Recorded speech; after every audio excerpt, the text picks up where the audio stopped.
Dans un village pittoresque niché entre des collines verdoyantes, vivait Amina, une jeune fille connue pour sa douceur et sa gentillesse. Malheureusement, malgré ses qualités, Amina était souvent victime d'intimidation à l'école. Ses camarades se moquaient d'elle pour sa timidité et son apparence, ce qui plongeait Amina dans une profonde tristesse et l'isolait de plus en plus. Chaque jour, Amina rentrait chez elle en larmes, se sentant incomprise et rejetée. Sa famille lui offrit des mots d'encouragement et des conseils, mais la douleur de l'intimidation était omniprésente. Amina se demandait comment elle pourrait surmonter cette épreuve et trouver un peu de paix intérieure. Un jour, alors qu'elle se promenait dans le parc du village pour échapper à ses pensées sombres, Amina rencontra une vieille femme assise seule sur un banc.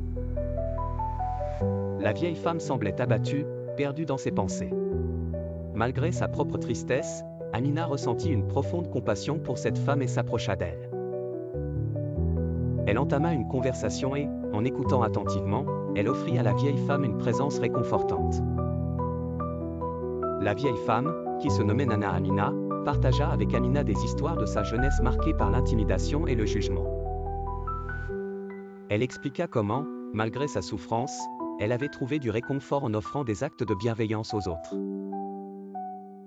Nana Amina lui révéla que la compassion était une source de force et de guérison, non seulement pour soi-même mais aussi pour les autres. Inspirée par ces paroles, Amina décida de transformer sa douleur en une force positive.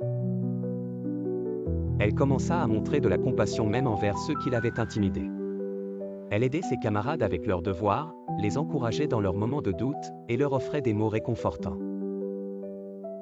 Sa sincérité et sa gentillesse commencèrent à toucher le cœur de ses pairs. Peu à peu, les moqueries diminuèrent et certains élèves commencèrent à se rapprocher d'Amina. Ils réalisèrent qu'elle était une personne précieuse, pleine de qualités admirables.